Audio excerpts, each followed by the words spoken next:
আসসালামু আলাইকুম। যে যেখান থেকে এখন ভিডিওটা দেখছেন সবাইকে জানাই আন্তরিক বাদ ও শুভেচ্ছা। যারা আমার চ্যানেলটা সাবস্ক্রাইব করেন অবশ্যই সাবস্ক্রাইব, যারা সাবস্ক্রাইব করে তাদেরকে অসংখ্য ধন্যবাদ। মূল ভিডিও শুরু করা যাক। দেখেন, বাংলাদেশ ও ভারতের মধ্যকার আলোচনা নিয়ে দেখুন বিস্তারিত ভিডিও। বাংলাদেশের সাথে পাকিস্তানের সম্পর্ক সবসময় একটা সাংবিধানিক বিষয় ছিল। 1971 সালে ইতিহাসের বিবেচনায় এ নিয়ে আলোচনা রাজনীতিবিদ কম হয়নি, তবে তা জানিয়েছেন সম্পর্ক ভয়াবহ অবনতির ঘটে আওয়ামী লীগের আমলে বিশুদ্ধ যুদ্ধ অপরাধীদের বিচারের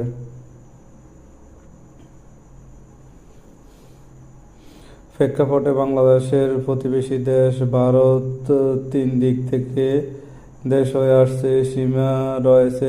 একই সাথে বাংলাদেশের সাথে ভারতের থেকে আমদানি হয়নি করে নিত্যপণ্য, আবার বাংলাদেশের উন্নয়নে ভারতের বিনিয়োগ নেহা। তবে দেশে আওয়ামী লীগ সরকারের আমলে কাটিয়ে ভারত নির্ভর হয়ে পড়ছিল বাংলাদেশ। তবে শেখ হাসিনা সরকার পতনের নানা পরিবর্তনের মধ্যে এখনও কিছুটা ভিন্ন দেখা যাচ্ছে। আভাস পাওয়া যাচ্ছে সম্পর্কের নতুন রাসন। এই মেঘনা নদী পাকিস্তানের পণ্য আমদানির ক্ষেত্রে লাল তালিকা থেকে বাদ দিয়েছে বাংলাদেশ।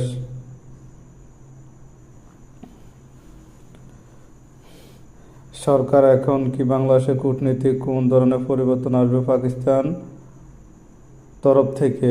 বাংলাদেশের প্রতি আগ্রহে কতটা বাংলাদেশি লাভ অথবা সমস্যার জায়গা কি?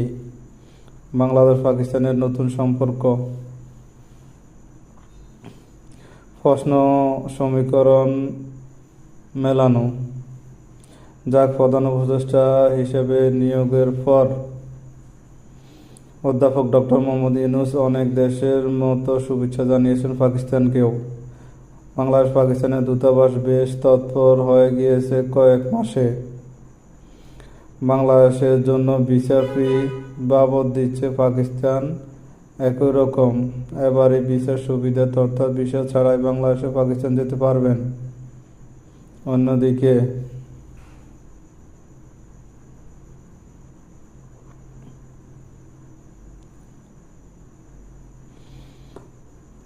লেবানন, লিবিয়া নোবেল বিজয়ী ডক্টর মোহাম্মদ ইউনূস বলেছেন, পাকিস্তানের ঘনিষ্ঠতা বেড়েই চলছে 2 দশক ধরেই। কোর্সের জলপথ এবার পাকিস্তান থেকে সরাসরি পণ্য জাহাজ বাংলাদেশে এসেছে। দফা 14 নভেম্বর পাকিস্তান থেকে একটি কোনো জাহাজ বাংলাদেশের চট্টগ্রামে এসে পৌঁছেছে। এটিতে বিগত 40 বছরের মধ্যে দুই দেশের প্রথম সমুদ্র যোগাযোগ। স্থলপথে দুই দেশের বাণিজ্যিক সম্পর্ক আরও বাড়তে বলেছে আশা করা যাচ্ছে ব্যবসায়ীদের। দুই দেশের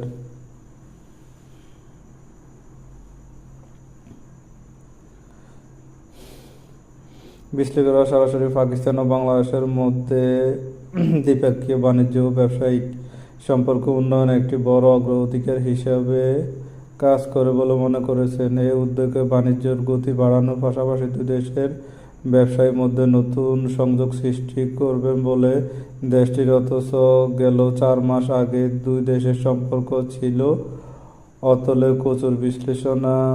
বিশেষজ্ঞরা বলেছেন, বাংলাদেশের চট্টগ্রাম প্রধান বন্দরে 5 দশক ধরে পাকিস্তানের জন্য নিষিদ্ধ ছিল।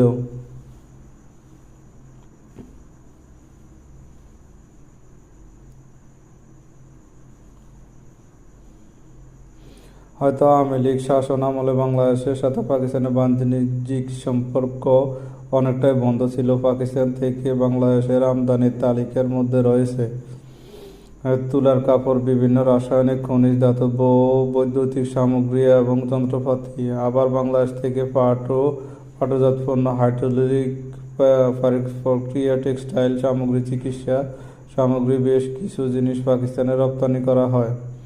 অথচ এগুলো পাকিস্তানে আমদানি বাংলাদেশ থেকে পাকিস্তানের সরাসরি তথ্য বলেছেন 2023 সালে বাংলাদেশ থেকে পাকিস্তানে রপ্তানি হয়েছে 600 কোটি 33 লাখ ডলার। পাকিস্তান থেকে বাংলাদেশে আমদানি হয়েছে 65 কোটি 5 লাখ, ডেলিভারির বেশি।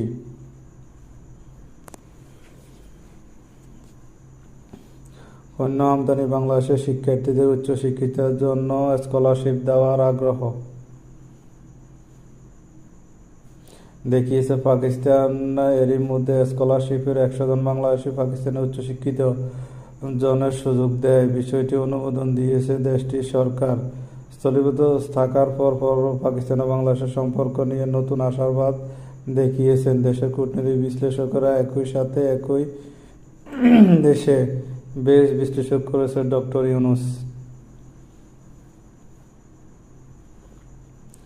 ক্ষমতা আসার পর বাংলাদেশের পূর্ণাভাস করেছে অগ্রাধিকার রয়েছে পাকিস্তানের সাথে আরও ঘনিষ্ঠতার সম্পর্ক বজায় রাখার। কূটনীতিক ও আন্তর্জাতিক বাণিজ্য ক্ষেত্রে বাংলাদেশ ও পাকিস্তানের মধ্যে বর্তমান বেশ ঘনিষ্ঠতা দেখা যাচ্ছে। আওয়ামী লীগের ওই সম্পর্ক আরও ঘনিষ্ঠতা হতে পারত।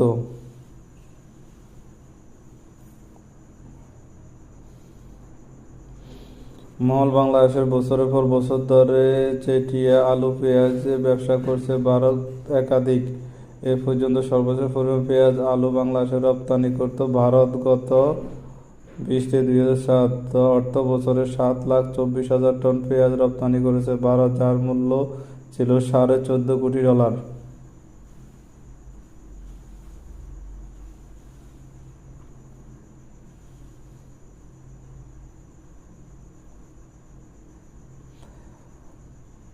কিন্তু শেখ হাসিনা বাংলাদেশে পতনের পর নানা ইস্যুতে দুই দেশের সম্পর্ক বাটা পৌঁছেছে। এবার পেঁয়াজ আলু কেনার জন্য ভারতের বিকল্প খোঁজে রাস্তা দুশ্চিন্তা পড়েছে প্রত্যেকটি দেশের। একাধিক ভারতীয় অন্যদিকে তাদের দিকে প্রতিবন্ধকতা পাকিস্তানের সুযোগ পেয়েছে।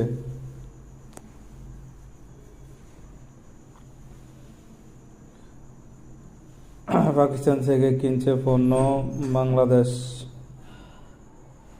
বাংলাদেশে এবার আলু এবং পেঁয়াজ কেনার ক্ষেত্রে পাকিস্তানের অন্য আরও কয়েকটি দেশ বিকল্প হতে যাচ্ছে। এর উদ্যোগ বাড়ছে।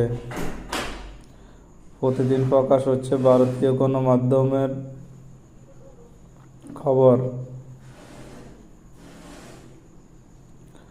India.com প্রতিবেদনে বলা হয়েছে, পাকিস্তানের কাছ থেকে চিনি আমদানির পর এখন আলুর জন্য অতিরিক্ত উৎসর অনুসন্ধান করছে বাংলাদেশের।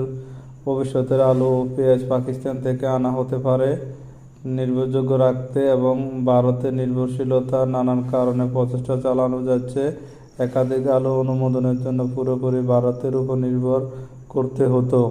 পেঁয়াজ আমদানির ক্ষেত্রেও ভারতের পাশাপাশি মায়ানমার ছিল অন্যতম উৎস। বাংলাদেশে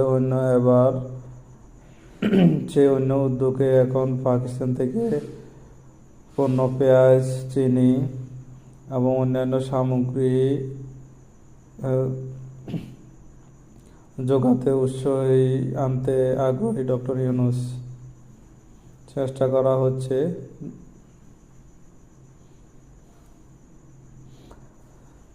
না, পাকিস্তান, চীন এবং তুরস্ক থেকে স্বল্প পরিমাণ পেঁয়াজ আনা হচ্ছে বাংলাদেশে।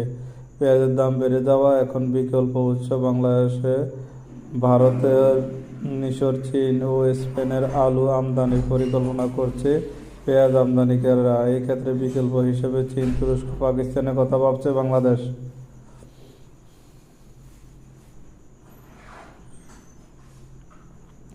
সরকার পণ্য নির্ভরশীল সরবরাহ নিশ্চিত করতে অতীতের আলু পেঁয়াজ প্রাধান্য সরবরাহকারী ভারতের উপর নির্ভর কমানোর জন্য বাংলাদেশের চলমান প্রচেষ্টার অংশ হিসেবে পদক্ষেপ নেওয়া হয়েছে। ভারতীয় ওই সংবাদ গণমাধ্যম দাবি, বর্তমানে ভারতে নির্ভর কমাতে নয়াদিল্লি বাদ দিয়ে পাকিস্তান, তুরস্ক, চীন বা অন্য দেশে থেকে পেঁয়াজ এবং আলু কিনতে পারে বাংলাদেশ।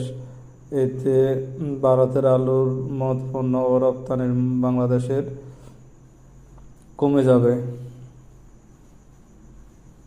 দুশ্চিন্তা হচ্ছে মোদী সরকার।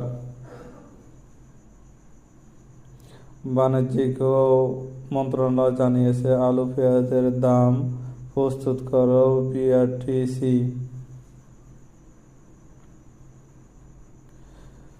প্রতিবেদনের তথ্য বলছে, ভারতে আলু ও পেঁয়াজের দাম বৃদ্ধি সরবরাহ সৃষ্টির পরিপ্রেক্ষিতে বিকল্প দেশগুলোর উপর গুরুত্ব দিচ্ছে। আমদানির জন্য বিআরটিসি জার্মানি, মিশর, চীন ও স্পেন নামক উল্লেখযোগ্য চীন, পাকিস্তান এবং তুরস্কের বিকল্প হিসাবে প্রস্তুত করা হয়েছে ভারতের পেঁয়াজ ও আলুর দাম বাড়ার কারণে। কিন্তু দ্রুত দাম এবং ভারতীয় কর্তৃপক্ষ বাংলাদেশের উদ্যোগের প্রধান কারণ হিসেবে চিহ্নিত করেছে। একটি গুরুত্বপূর্ণ বিষয় হিসেবে উল্লেখ করা হয়েছে বাজারের দাম সঠিক রাখতে ভারতকে বাদ দিয়ে পণ্য আমদানির কথা ভাবছে, এটি বলা হয়েছে।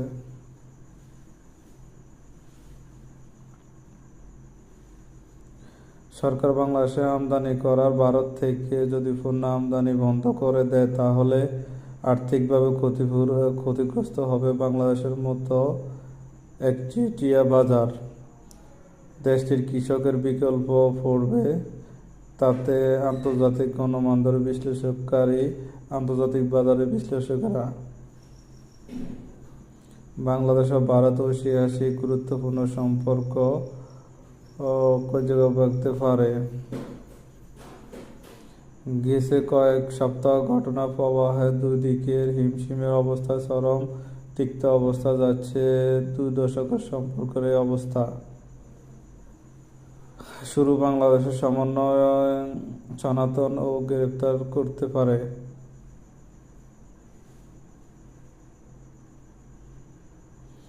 গত 1 দশকে ভারতের প্রতিবেদনে অনেকগুলো দেশের কথা হয়েছে। ভারতের মুখে গুরুত্বপূর্ণ অংশ ছিল, কিন্তু সেই দেশের সাধারণ মানুষ ভারত বিরোধী ফুঁসকে গেছে। এই জিনিস বাংলাদেশে বলতে ঘটেছে, নেপালেও গেছে, কিন্তু আত্মসায়িত গণমাধ্যম দোষ ভারতে কখনো সেই সব দেশের উন্মোচক ড্রেস ও চেষ্টা করেনি। ধরে নিয়েছে ওই দেশের সরকার থাকলেই তাদের স্বার্থ সুরক্ষিত। তবে ভারত প্রতিবেশী দেশগুলো নিজেদের